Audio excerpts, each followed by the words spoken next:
cinematic intro, the rod set up, and a product to unbox. Check, check, and check, my friends. Let's get into this video. Happy days. Well, and everybody, welcome to my unboxing video of my brand new reel.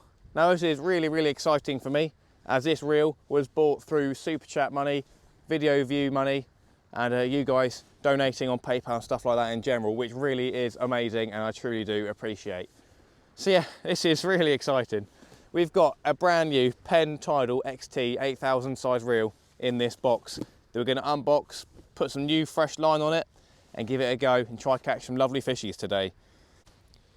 So we got the lovely box here with the Penn branding on it, and it says Penn Tidal XT, and it's got the information on the side, and it's one of these lovely little soft opening boxes. So yeah, we'll let it go, and there you go, slides open nicely. So I'm not going to lie, I opened this up obviously out of excitement when I first received it. What you get in the box is you get a spare spool here, you get 2 line reducers, so 1 for each of the spools you get the actual reel in a little bit of plastic here, there, and there is some bubble wrap in there as well at some point, but I took it out and didn't know where it went back on. You also got an instruction book here, you've got a parts diagram thing, exploded view, and then you've also got some lovely little stickers there, some Penn Tidal stickers, a Penn sticker there, and then there is some spare washers in there for in case your line lay is not perfect. We've got it out of the packaging now, my friends. So we've got this cool little bit of a handle where it is quick collapsing sort of thing, so when you're packing all your stuff away, instead of having to fiddle about with the other side here on most normal reels, you can just back wind it a few times and it will come loose like that, and then to tighten it you just have to reel in a little bit like that, and then you're all good and set to go. Tighten it up. So I'm not much of the specs sort of person, so this won't be a video of me going over the specs per se, but we have got a carbon infused body, and then there is the CNC technology for the gears and some of the components, stuff like that. I'm not sure what, because I'm not the expert, but there you go. Pretty sure it's got the HT100 drag mechanism in here, which is seen on some of the other models that Penn do. But yeah, this is a really nice lightweight reel, and it is a lot different to my Penn Rath ones, as the Penn Rath ones are just full metal basically. But yeah, feels very nice in the hand. Lovely bit of movement there, look at that, nice and smooth and buttery. So we're going to get some line on here and get cast out and try to catch some fish, because that's why we're down here today. As I said, with the reel it came with the 2 line spacers. I've just had a look and they are both different sizes. So this one is a little bit thicker, so you don't have to put as much line on, and then this one is thinner. Unfortunately for me, I haven't got a huge amount of line, and the line that I use is Daiwa Tournament 18-pound line, and I haven't got enough of my spool, so, or at least I don't think I do. But what I'm going to do is use the smaller line spacer, and what these do, they basically snap off like that. They've got 2 little dowel sort of fittings, and then put it on the old reel, and it should pop into place. Give it a little squeeze on both sides just to make sure it's on there, and there we go. So yeah, we won't have to put an extra maybe 50 metres of line on now, which should be okay for my usage. So yeah, I'm going to get on to putting some line on here and getting some weights chucked out with some baits on. Lovely job. Well everyone, here's something that I didn't expect to happen on this expensive reel, and that is that these line spacers just aren't going on properly. For some reason it just does not want to fit around the spool. I don't know why. I'll see if I can quickly show you guys, but there's just gaps on both sides that just do not want to go away. As you can see, there's a massive gap that side. You try to push it in, close it just a little bit, and then on the other side it makes another massive gap. We'll try the slightly bigger one, but that's of no use to me because that's too little line. Well, that is not good, so I'm probably going to have to contact Penn about that and see if there's something wrong with this. But yeah, we'll try the other one. Right, and we've got the other one just to test it. I'm not going to put this one on because it will take too much line off the reel, and I may be using this for tope fishing at some point. So yeah, we're going to give this one a go. And again, it just doesn't fit.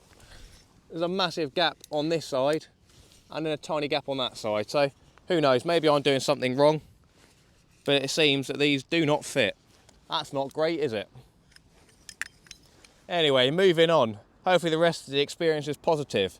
So yeah, as I said, I'm using Daiwa 18-pound tournament line, This stuff is high strength and then high visibility, and that's great for me as a YouTuber, because when I'm doing live streams and stuff like that, the viewers can see the line, which is good.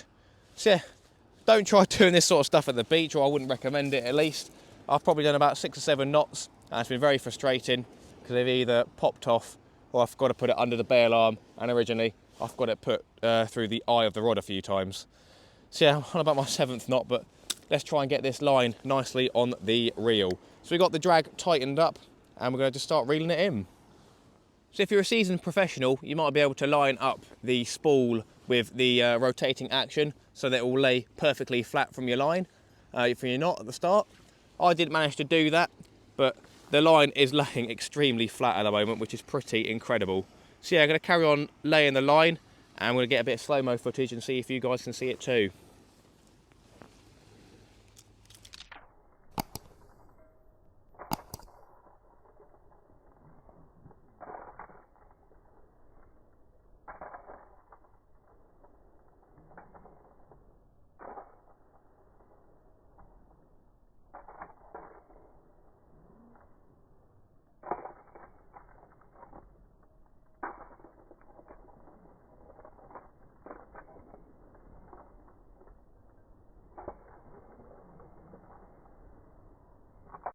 There we go then, we've ran out of line now, so we're going to be putting some shock leader on next. Unfortunately, we did run out probably about, what, 1, almost 2 notches before filling up, so we are going to have to get some more line, unfortunately. Seems that potentially I've either got my line wrong, this is going to be a 100 metre one that I was supposed to get, and I've got a 740, or Daiwa has made the inside of these a little bit bigger. I can't tell. But yeah, we've got some line on there. Not a lot, I think we need some more really. We're going to get some shock leader on, and we'll get some casting on the go and get some baits out. In terms of shock leader, I use this Axia braid, and this is 80-pound braid. Most people probably use tapered shock leader, but for some reason I've chosen braid, and yeah, that's what I use. So we've got some of that put on there. We're going to get a quick connect clip on and get a weight on and get some casting practice in, I guess, before putting out some baits. Finally, after about an hour of messing around trying to get this all sorted out with the reel, getting it spooled up and ready to go, we've got the perfect weight to match the cast-in test. So what we've got here is a Seaweight's 6-ounce rocket lead. So give it a go with this one. Nice and aerodynamic, and it hasn't got the grippers on, so it's not going to grip into the floor when we're reeling in.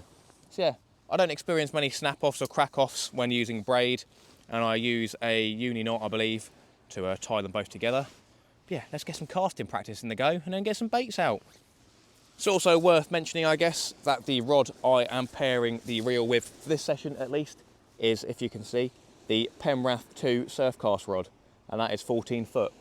So yeah, let's give it a go.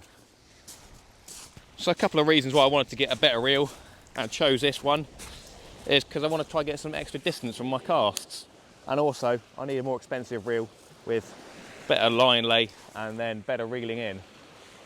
So let's give it a go, first cast. Pretty good, looking pretty good. I might just go take a couple of casts to dial it all in, but that was a pretty decent first cast. So the line lay on this, I believe, per oscillation of the reel is 50, so that's pretty cool. And it does look to be going on that spool pretty perfectly, which is very nice. So yeah, I'll give it one more cast, I guess, on the video, and we'll see how good buys. But yeah, the reeling in feels really nice and smooth. God, that must have gone a little bit further than normal. Would have been in by now.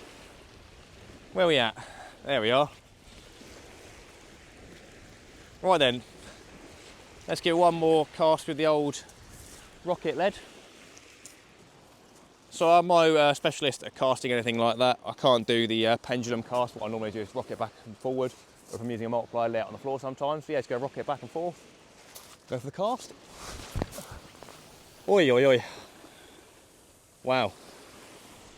Yeah, that's definitely a lot further than normal. Happy days.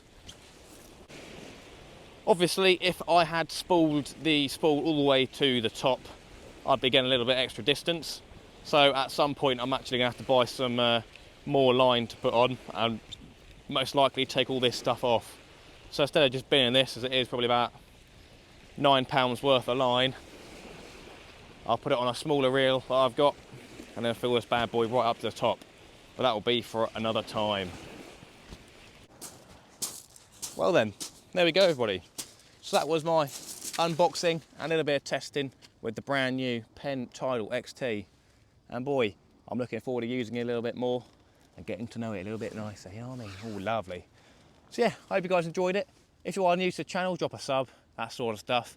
We do weekly videos on my channel and we try and do a couple of live streams every week as well if we get the chance. So yeah, plenty of content coming out, doing a bit of fishing. And yeah, lots to enjoy. So yeah, thank you guys for watching, do appreciate it. And I'll see you in the next one.